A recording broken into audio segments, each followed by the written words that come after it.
የምርጫ ካርዱ ምን ያህል አስፈላጊ መሆኑን ተረድተውት ይሆን? ምርጫ የዲሞክራሲ ማረጋገጫ ብቻ ሳይሆን የሀገር ቀጣይ አቅጣጫ የሚወሰንበት የታሪክ መጋጠሚያ ምዕራፍ ነው። ነገር ግን መራጩ ሕዝብ ድምጹን ለማን መስጠት እንዳለበት ውሳኔ ላይ የሚደርሰው በምን መስፈርት ይሆን? በስሜት ወይስ በእውቀት? አሁን ላይ በሀገር ደረጃ እየተካሄደ ያለው የፓርቲዎች የምርጫ ክርክር የዜጎችን የመምረጥ መብት ወደ ንቁ ውሳኔ ሰጪነትስ እንዴት እያሸጋገረ ይሆን? ቆይታችን ለዚህ መልሳለሁ።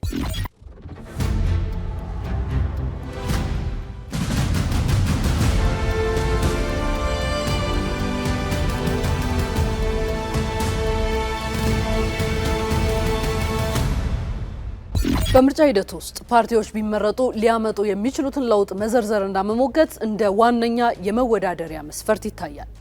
የምርጫ ክርክር መራጩ ሕዝብ የፓርቲዎችን አቋም ሚዛን ላይ በማስቀመጥ የጠራ ግንዛቤ እንዲኖረውም ያደርጋል። ፖለቲካ ከስድብና ከጥላቻ ወጥቶ በሀሳብ ልዕልና ላይ እንዲመሰረት በማድረግ የውይይት ባህልን ወይም ካልቸር ኦፍ ዲያሎግን በማሳደግ ረገድ ከፍተኛ አስተዋጽኦ አለው። በዘንድሮ ምርጫ የታየው የቅስቀሳና የክርክር ሂደት በአብዛኛው ከስሜታዊነት የጸዳና የፖሊሲ ክርክሮች ላይ ያተኮረ ነው። ይህም ፖለቲካው እያደገ ስለመምጣቱና የህዝቡ የመረጃ ተደራሽነት እየሰፋ ስለመሆኑ እንደ አንድ ማሳያ ሊታይ ይችላል። ሰባተኛው ብሔራዊ ምርጫ ዙሪያ እየተደረጉ ያሉ የቅድመ ምርጫ ክርክሮች ፋይዳቸው እጅግ የጎላ ነው። ምንድናቸው ካላችሁ በጥቂቱ እንመልከታቸው። የመጀመሪያው ሀገሪቱ ካለችበት ውስብስብ ፖለቲካዊና ኢኮኖሚያዊ ሁኔታ አንጻር ህዝቡ ከፓርቲዎች ተጨባጭ የመፍትሄ ሀሳቦችንና አማራጭ ፖሊሲዎችን በተግባር መስማት ይፈልጋል። ተፎካካሪ ፓርቲዎች በመገናኛ ብዙሃን ቀርበው ልዩነቶቻቸውን በሰለጠነ መንገድ ማቅረባቸው የመነጋገር ባህል በሀገራችን ፖለቲካ ውስጥ ስር እየሰደደ እንደሆነም ያሳያል። ሁለተኛው ይህ ሂደት ኢትዮጵያ ዲሞክራሲያዊ ስርዓት ግንባታን እውን ለማድረግ ያላትን ቁርጠኝነት ለአካባቢውና ለዓለም አቀፍ ማህበረሰብ ማሳየትም አወንታዊ ዲፕሎማሲያዊ ተጽዕኖ ነው። በዚህ ምርጫ የኢትዮጵያ ብሔራዊ ምርጫ ቦርድ ለፓርቲዎች ክርክር ልዩ ትኩረትንም ሰጥቷል።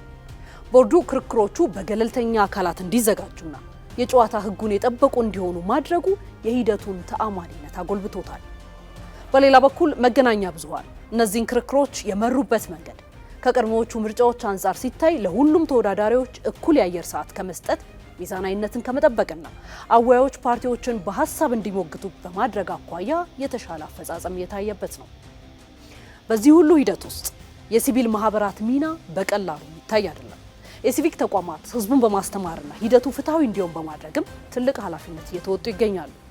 የኢትዮጵያ ብሔራዊ ምርጫ ቦርድ በቅርቡ ባወጣው ኦፊሻላዊ መግለጫ መሰረት የዚህኛው ምርጫ ለሚሳተፉ ፓርቲዎች በነጻ የተሰጠው የሚዲያ አየር ሰዓትና የገንዘብ ድጋፍ ስርጭቱ ፍትሐዊነትን ያረጋገጠ መሆኑን አመላክቷል።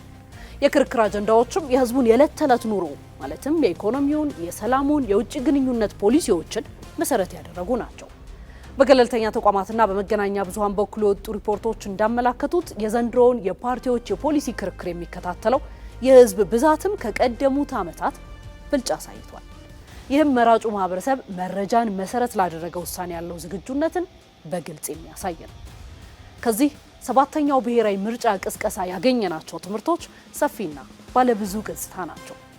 አንደኛው የፖሊሲና የአጀንዳ ትኩረት መሻሻል ሲሆን ከተለመደው በተለየ መልኩ ፓርቲዎች በማክሮ ኢኮኖሚ፣ በዲጂታል ኢኮኖሚ ሽግግር፣ በዘመናዊ የክፍያ ስርዓቶች ወይም የዲጂታል ፋይናንስ ማስፋፋት እንዲሁም በመሰረተ ልማትና በውጭ ግንኙነት ፖሊሲዎች ላይ አማራጭ ሀሳቦቻቸውን ለማቅረብ ጥረት አድርገዋል።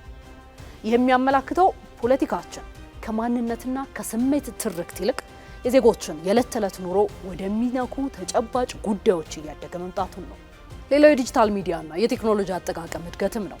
የዘንድሮ ቅስቀሳ በማህበራዊ ሚዲያ ሰፊ ተሳትፎ የታየበት ነበር። ይህ ለፓርቲዎች ሰፊ ተደራሽነትን የፈጠረ ቢሆንም በሌላ በኩል ደግሞ የሐሰተኛ መረጃዎች ወይም ፌክ ኒውስ እና የጥላቻ ንግግሮች ፈተና ሆነውበት ታይተዋል። ከዚህ የምንወስደው ትምህርት በቀጣይ የዲጂታል ሚዲያ አጠቃቀም ስነ ምግባርና ህጋዊ ማዕቀፎችን ማጠናከር እንደሚገባ ነው። ሶስተኛው የተቋማት አቅምና የሲቪክስ ተሳትፎ ነው። ምርጫ ቦርድ የቅስቀሳ መድረኮችን ለማመቻቸትና የገንዘብ ድጋፍን በፍትሐዊነት ለማከፋፈል ያደረገው ጥረት ተቋማዊ አቅሙ እያደገ መምጣቱን ያሳያል።